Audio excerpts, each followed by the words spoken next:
Hey guys, today we're going to be talking about the real reason Austin Butler couldn't get rid of his Elvis accent. Let's get right into it.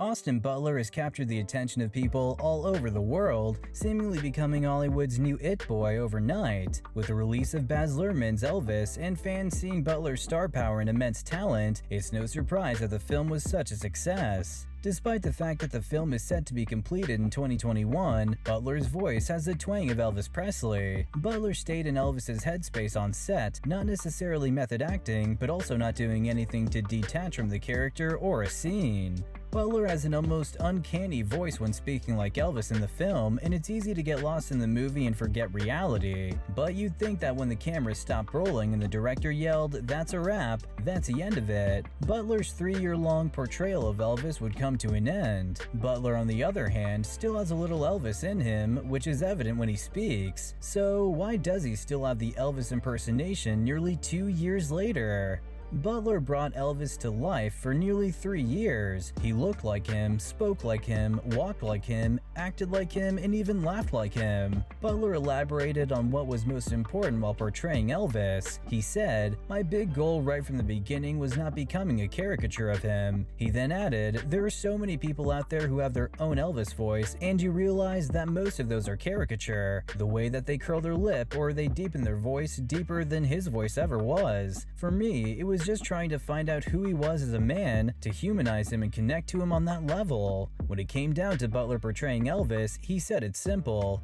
It's about his spirit. It's about merging our two souls. Butler and fellow co-star Tom Hanks even wrote letters to each other as their characters. They began filming in 2020 when COVID struck, halting production. So because they couldn't see each other, they wrote. Furthermore, Luhrmann stated that Butler played Elvis Presley during the filming process. However, Butler is hesitant to say that. He said, "I wasn't asking people to call me Elvis or anything," adding, "I was just constantly working at humanizing him." It can be intimidating to take on a persona that many people admire, especially when that person has such a distinct voice. So how did Butler pull it off? With the break caused by COVID, Butler decided to stay in Australia with Luhrmann and his wife so he could stay in Elvis's headspace and not have to start over when filming resumed, keeping the spirit of Elvis alive while production was halted.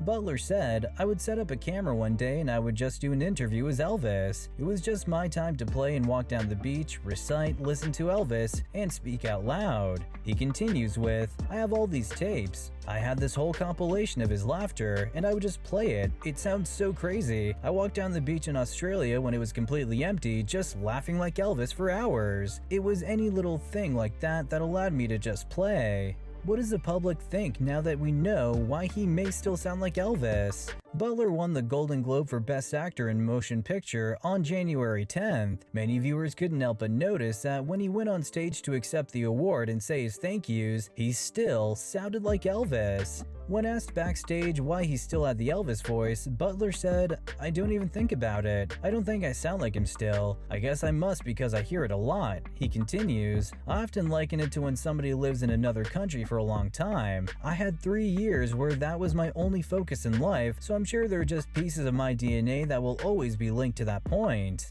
After all of this, Butler was so consumed and had so much of Elvis's DNA in him that he was hospitalized when the film wrapped. He explained, "It was all-consuming," adding, "Then my body just said, 'Alright, I need to rest.'" Butler's attitude toward the late singer may be one explanation, in addition to living as Elvis for 3 years. Butler said, "He's now this really close friend that I can come back to, and I always get joy in his presence." Butler then added, "I'll pop on his music or watch one of his films. It'll always be a close part of my life, so maybe he's not ready to let Elvis go just yet."